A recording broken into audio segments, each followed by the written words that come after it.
Hi, I'm a naturalist. Let's talk about that. Empathy is a human superpower.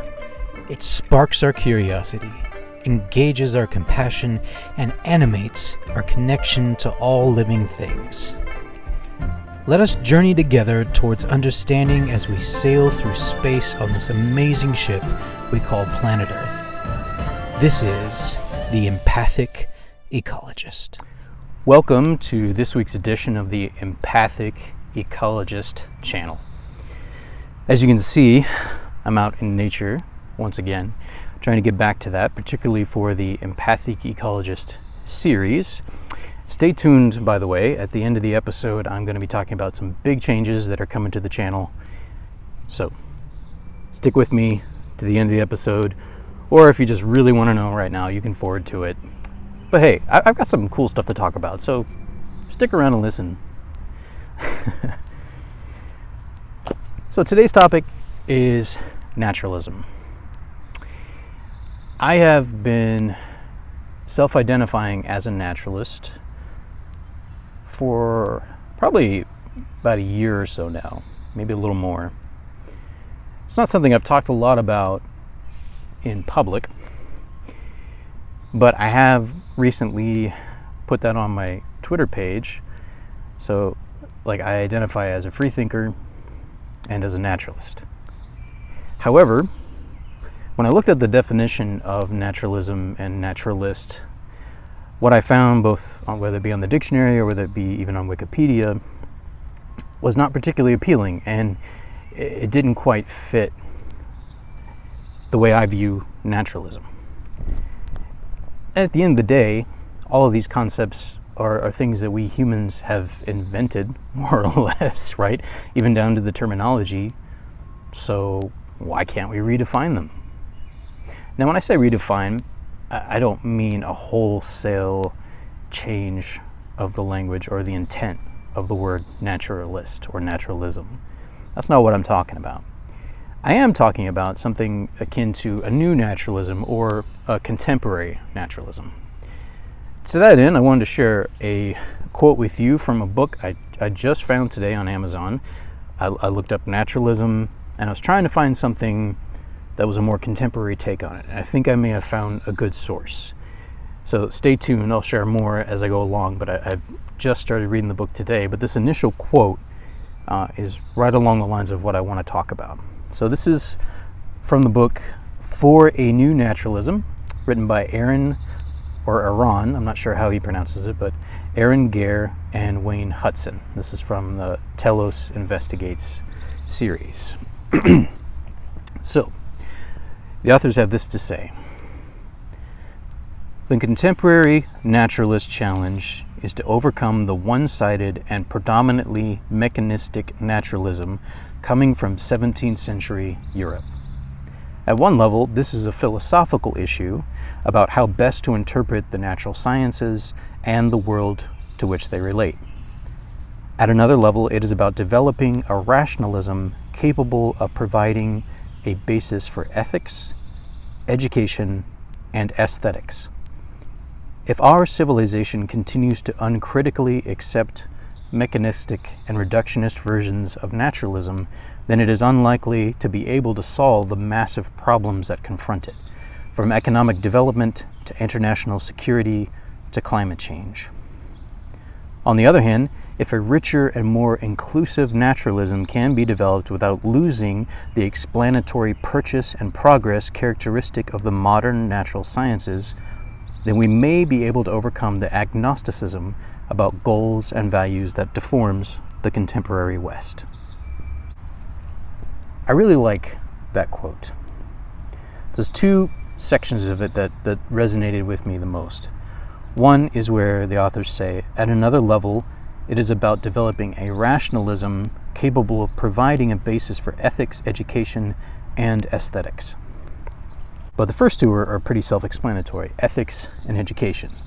And honestly, for me, since moving beyond Christianity and into just a new season of my life where I'm reorienting myself and I'm trying to to find a new basis, a new starting point for ethics, but not for I don't want my system of ethics to be static. I want it to be progressive in the sense that I'm constantly, not like literally every day, but over time I'm renewing it, making changes, adaptations, additions as time goes on.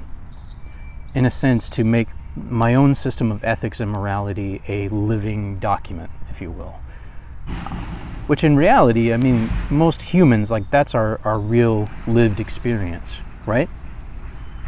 By the way, apologies if you hear a lot of noise in the background. This is the ambiance of urban ecology, as they say, or as of an urban environment. So that's where I'm at. But hey, you know, I take my nature breaks where I can get them. So I got about 3 minutes left on this segment. So that's something, like, as I've been trying to reform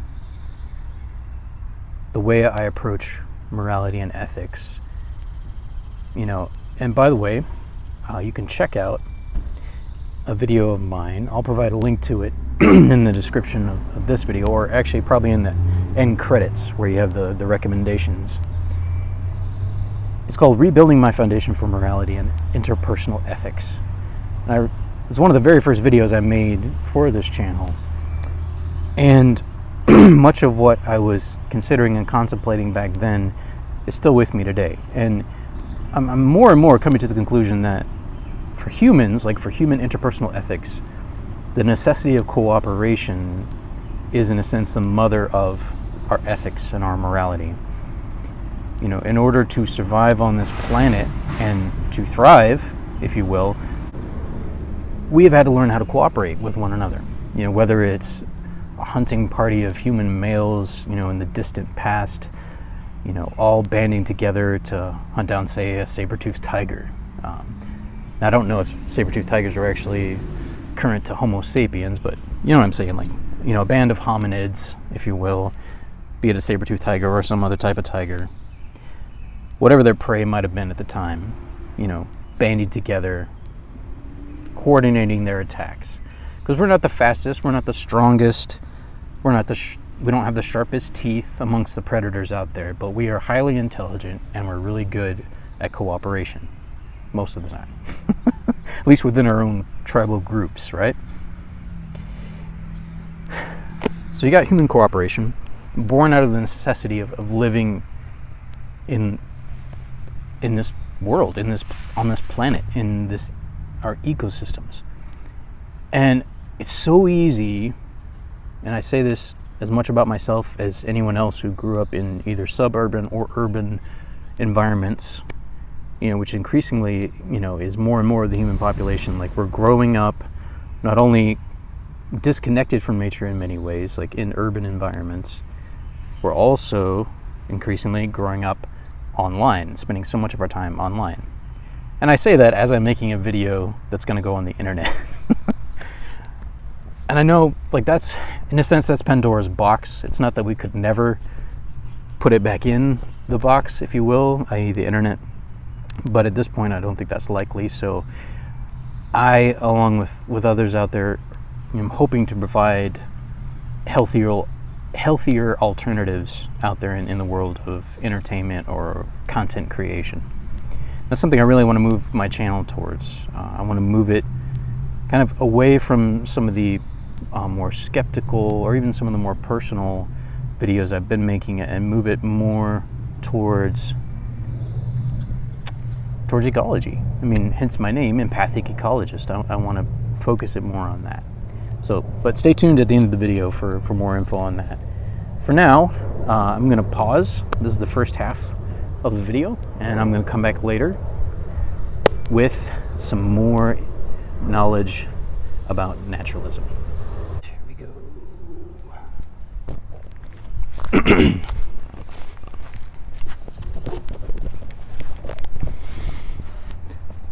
Welcome back. So, for me, quite a few hours have passed in between when I recorded this morning and when I'm recording in late afternoon. I'm also changed of location, as you can probably tell. But I've had some time to think and read more about naturalism since then. I read a little further in the book I started with this morning's segment, and found out it's dealing a little bit more with philosophical naturalism, and the writers are getting very technical. So I'm realizing that's a book that's going to take me a while to digest, because I am not a philosopher by trade.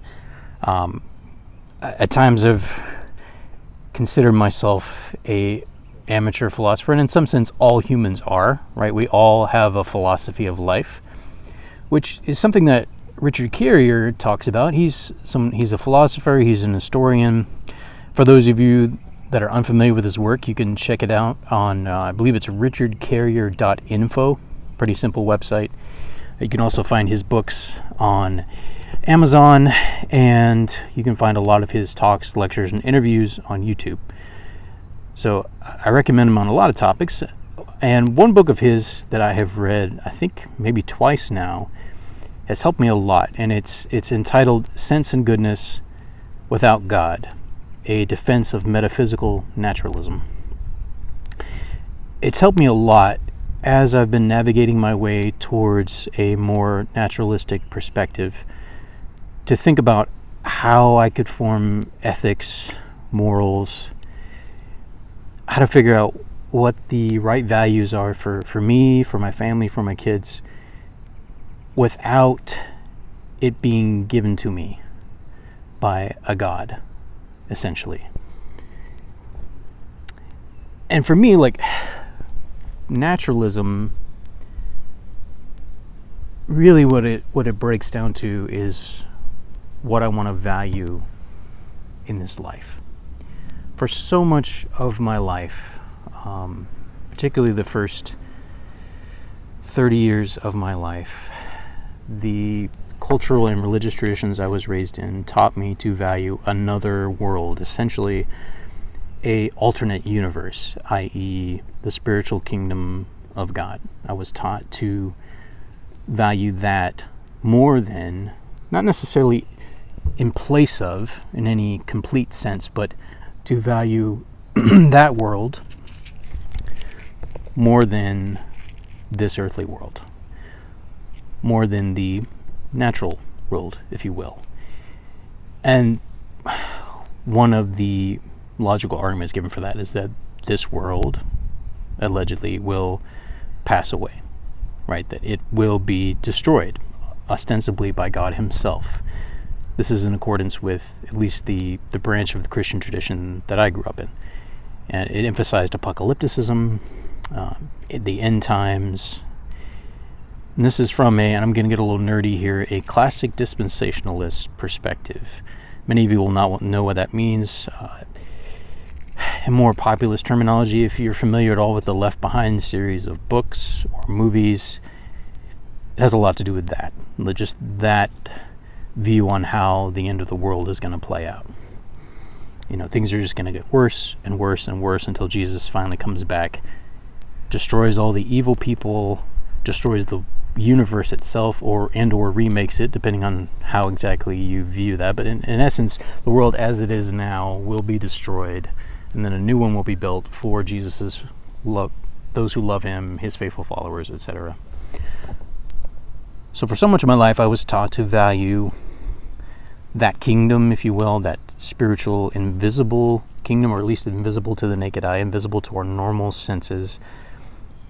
I was taught that there's sort of like a sixth sense, i.e. a spiritual sense, that is dead until you become a Christian. And when you become a Christian, allegedly, that sense becomes alive, and then you can detect, supposedly, the presence of not only God himself, but also other beings that originate in this alternate universe, i.e. demons, if you will, angels, and just various spiritual forces. But the heavenly kingdom, i.e. the opportunity to dwell with the Creator, if you will, for all of eternity, was something that I was taught to value more than this world I can see, that I can touch, that I can sense, that I can hear with my body. And consequently, the body was also devalued because one day it too is just going to die and be destroyed, and you'll get a new one later, But this body, as it exists now, was devalued in many ways in the tradition I grew up in. And that was certainly not for the purpose of driving people into depression or bipolar disorder or anything like that. That was not its intent. But those have sadly been the effects for some. So, getting back to ethics and morality, is it possible to have a natural basis for it? I.e., rather than turning to a holy scripture, if you will, that has been sent down to us from the gods,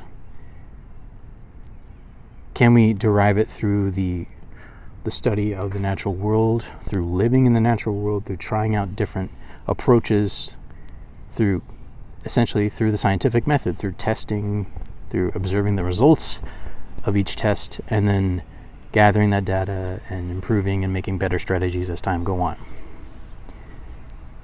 Sam Harris has talked about this. I believe he did a TED Talk on morality. Can science help us to determine objective morality? And there's certainly a debate, as I understand it, amongst scientists, amongst philosophers, and amongst naturalists themselves, perhaps, on whether this can be done.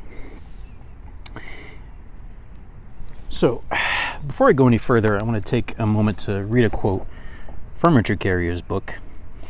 And in this, he talks a little bit about defining values, kind of in preparation for determining, and he himself is making a defense for metaphysical naturalism, and that you can derive a system of, if you will, metaphysical values or ethics from natural means or from nature, if you will. Anyway, he has this to say. Once we define values correctly, it is an easy matter to see how countless more values can be deduced and derived from them, even on naturalism.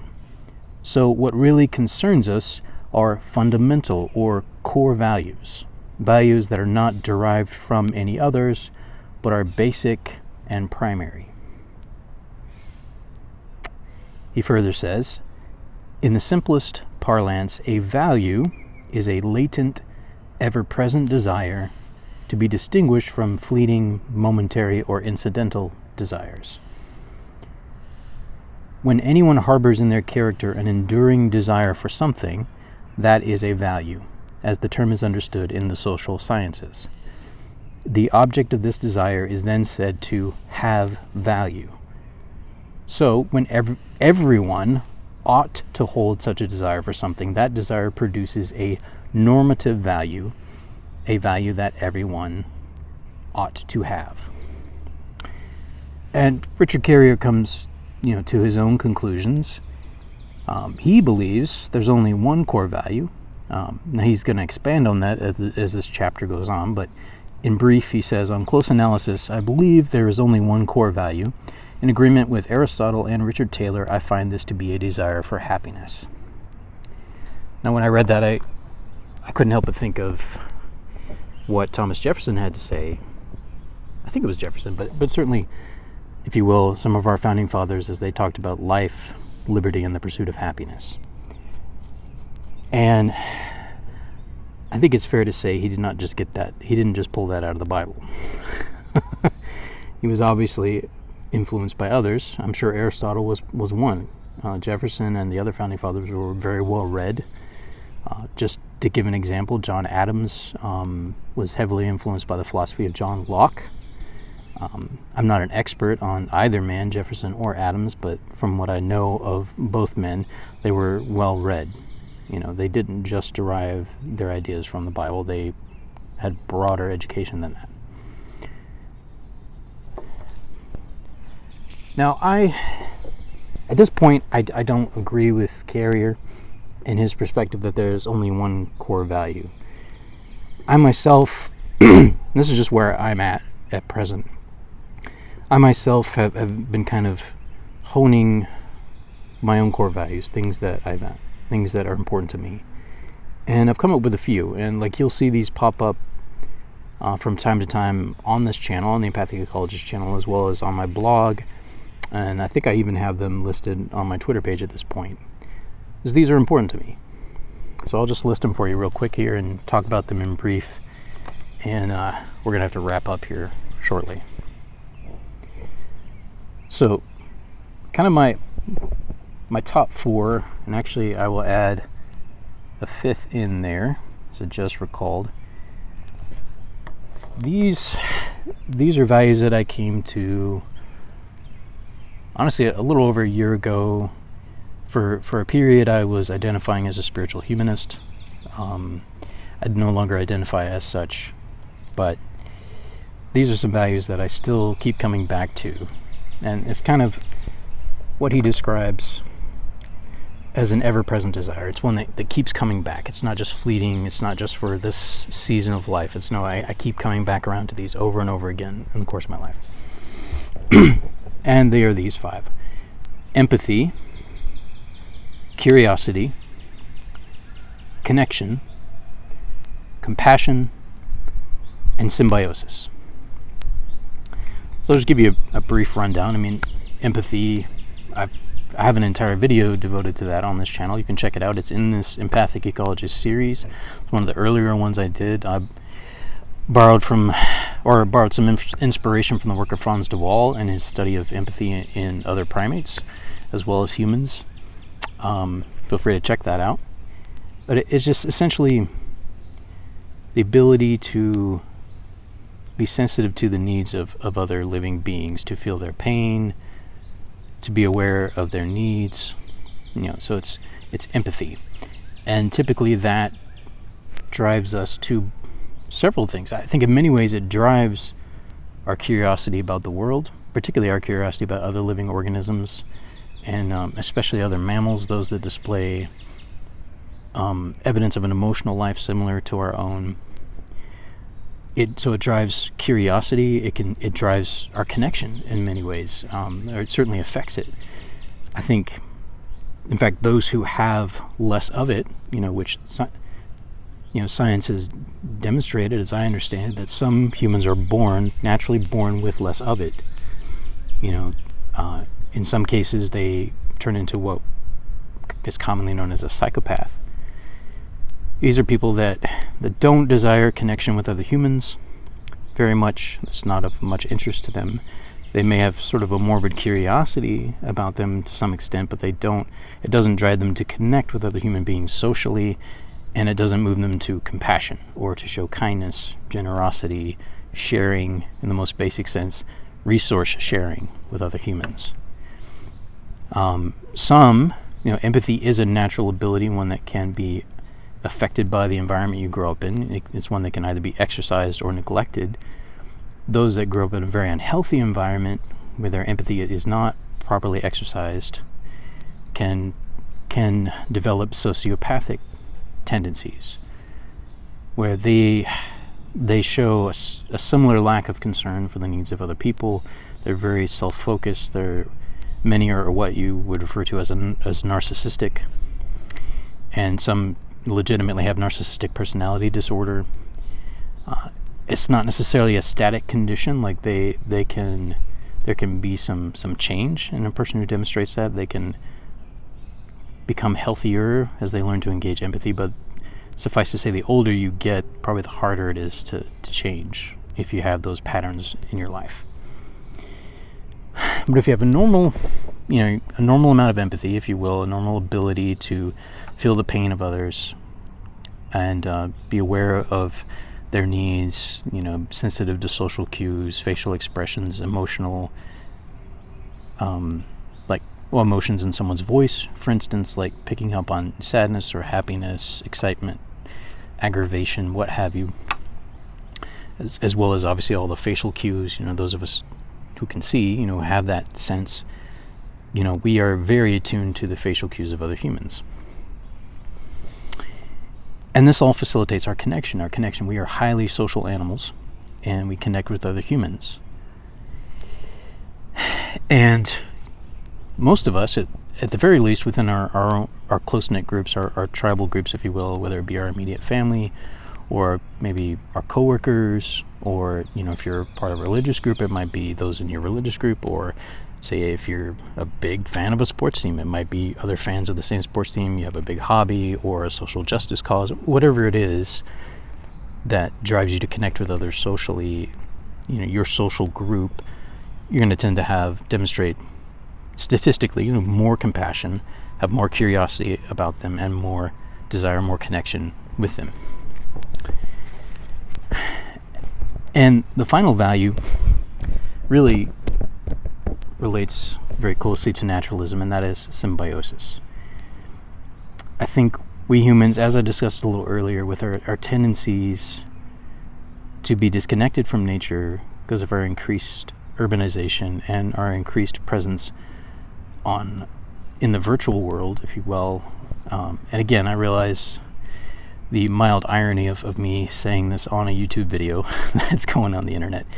But my hope is, in creating content like this in the space where people are living much of their lives, that they'll realize the need, like, hey, we need to get out, not only with other humans and hang out in person, face to face, more often. Like, we need that kind of in-person social connection. We also need physical touch. I mean, most of us, if we need physical touch, healthy physical touch, obviously, not cruel physical touch, but healthy physical touch. We need that as well. We need that connection with other humans to be healthy, to be mentally healthy, and I would say physically healthy as well. But symbiosis, I would say, goes further than that, in that we are also very interconnected, whether we realize it or not, in our concrete jungles or our virtual basements, if you will, our virtual worlds.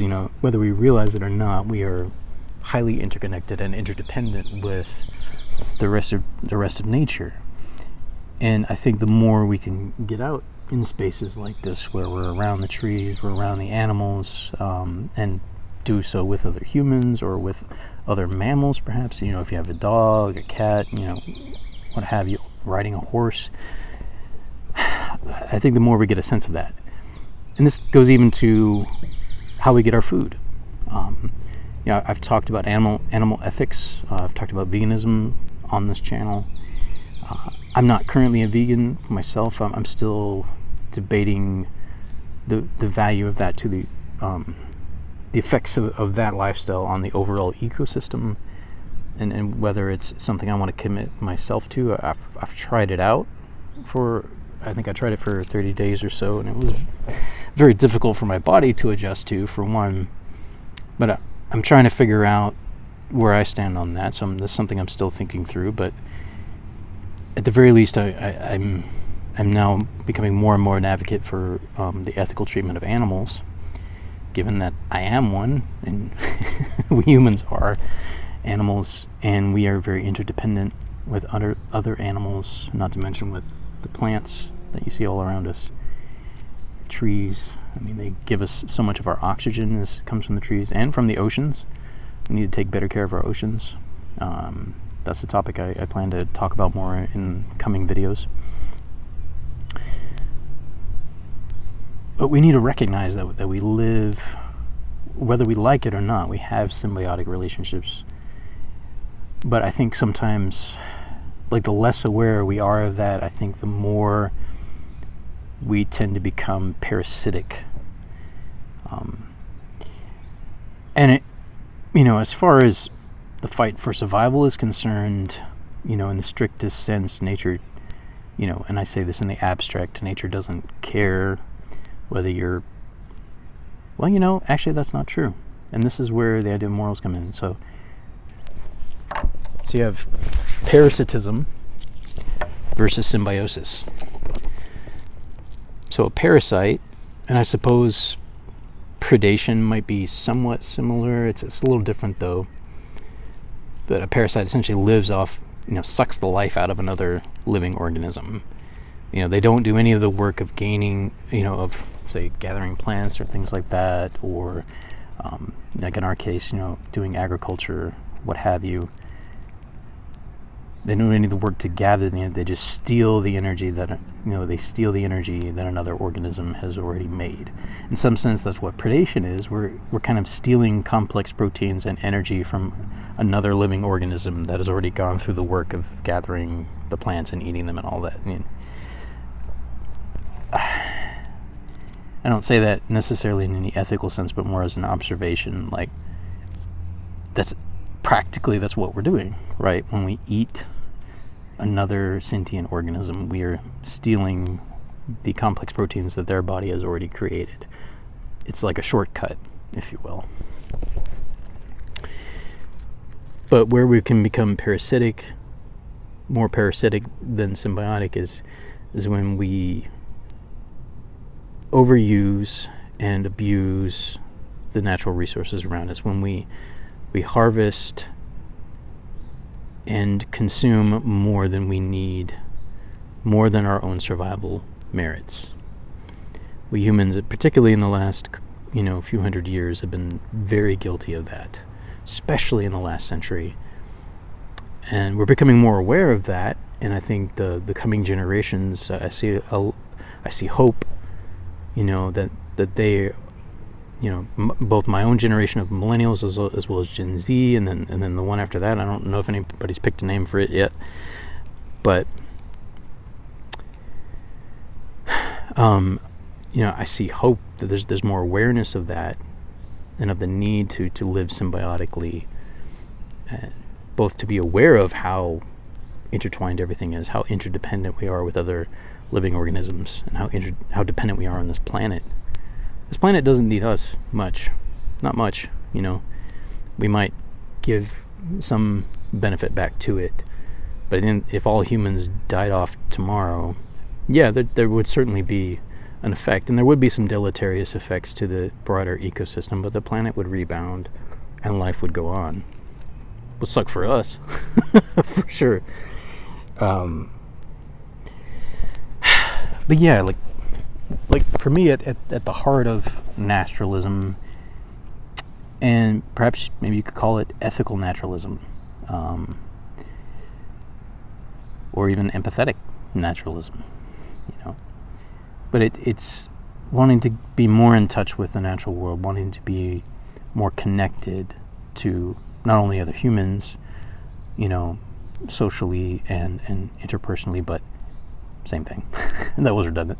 But also more connected with other living organisms and with my ecosystem and with the biosphere as much as I can be. And that's really what I want to drive this channel towards more and more. So, segue. That brings me into some of the big changes that are going to be coming down for this channel. I've been debating this for a while, and I've been hesitant to take this step because two reasons. One, I'm scared of failure, and two, I'm also scared of success, believe it or not.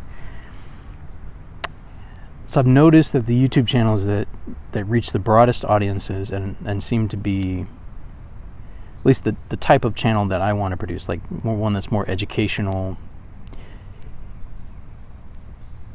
Most of them produce monthly videos rather than weekly, and the monthly videos they produce have a much higher production value all the way around, with the research, the writing, the editing, top to bottom, better production value, because they have more time to put into it. So if I want to reach a broader audience, and I want this channel to be successful to the point where it might even make some money for my family, help provide for my family, I realize I need to up the quality of my videos. And I don't think I'll be able to do that if I continue to stick to a weekly schedule. So I've decided to go to a monthly schedule for the main channel. So the final Friday of every month is now going to be my planned release date for the main channel, for the Empathic Ecologist channel. I'm also doing away with the other series, like everything except the Empathic Ecologist series on the channel. I think there's roughly 20 or so videos in that series that I have made since I first rebranded as Empathic Ecologist. Like that series of videos, there's roughly 20 of those. And I might pull a few from other channels and put them in to that playlist. I haven't decided that yet. What I'm thinking is that I'm going to move all the other videos on my channel, which is roughly 70 at this point. Some of them have higher production value. Others were literally, I just put my phone up in my car and did like a vlog entry, you know. So there's varying levels of production value. But the idea I currently have is I'm going to archive the majority of the other videos, like everything that's not a part of the Empathic Ecologist series. I'm going to focus the branding more on ecology, on the Empathic Ecology series, and kind of the direction I've been going with that, you know, more to do with connection with nature, with understanding our relationship to nature as humans. And so there's going to be less talk on the channel about religion. I'm not saying there will never be more videos about religion, because that still affects human ecology, i.e. how humans relate to one another, as does politics, and obviously ethics does as well. So that will come in there, but it will be more under the banner of the ecologist emphasis. So the other series and the, I guess, miscellaneous videos, if you will, some of the informal vlog entries are going to be archived, but they will still be available. First of all, I'm going to make them what's called unlisted, so only those who already have the links can get to them. So for many, like if you've been following me on social media, if you really want to, you can scroll back into social media history and find a link to one of the older videos and connect to it. And from time to time, I will also reference an older video or an archived video on a new video. But for the most part, they're going to be archived. They're going to be unlisted, so you won't see them on the primary channel anymore. However, where the easiest access will be now is going to be on Patreon. So all the archived videos are going to be available to Tier 1 patrons. So you're going to get two things. Let's see. Yeah, at least two things as a Tier 1 patron. One is access to the unlisted links, you know, of all of the archived videos. Two, you're going to get to see my monthly videos a week early.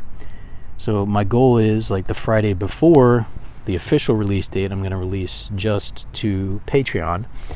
And my hope is that my patrons will offer some critical input and opinions on that video that will help to make the final product even better. So that's Tier 1, and that's $5 a month. So you get access to the archives, and you get early access to the monthly videos with the opportunity to put input. And I will also do a monthly Zoom call for all my patrons. They can join me and we can just chat. We might have a chosen topic, but it could go anywhere. You know, be at least an hour-long chat where we just hang out and get to know one another, talk about things that are important to us, or just make small talk. You know, it could go anywhere. So that'll be Tier 1 access. I think I'm still figuring this out, and I got to figure out the logistics of how it works on Patreon, but Tier 2 is going to include all of that, plus access to an extra video each month. So I am technically going to be producing 2 videos, but one of them will be for patrons only on Tier 2. At least that's the goal. That might not happen right away. Tier 1 is initially what I'm trying to launch and get Tier 1 access set up.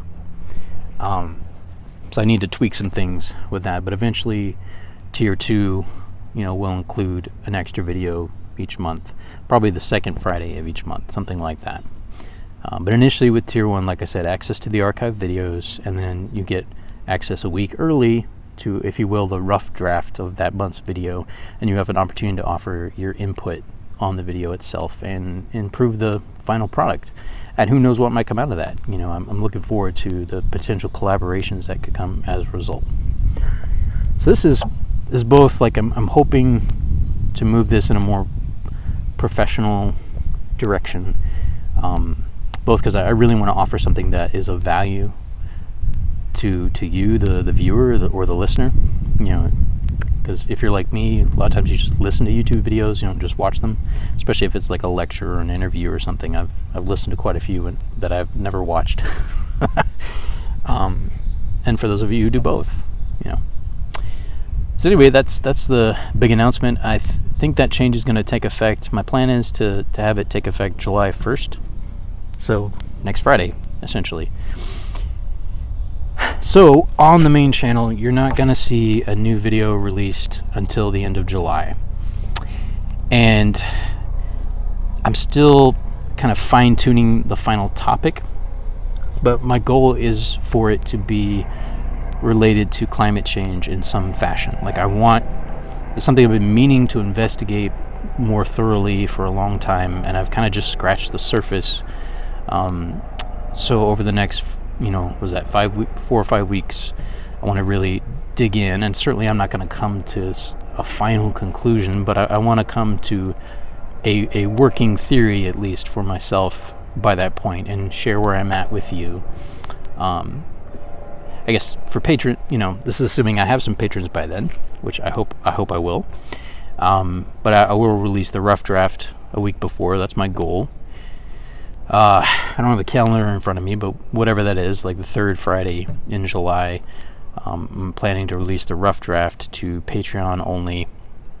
And any of you who have joined me by that point, or perhaps join me at that point, you're welcome to give your input. Any actual climatologists or atmospheric physicists, what have you, if you have like legit scientific, or heck, it could even turn into an interview if you're interested.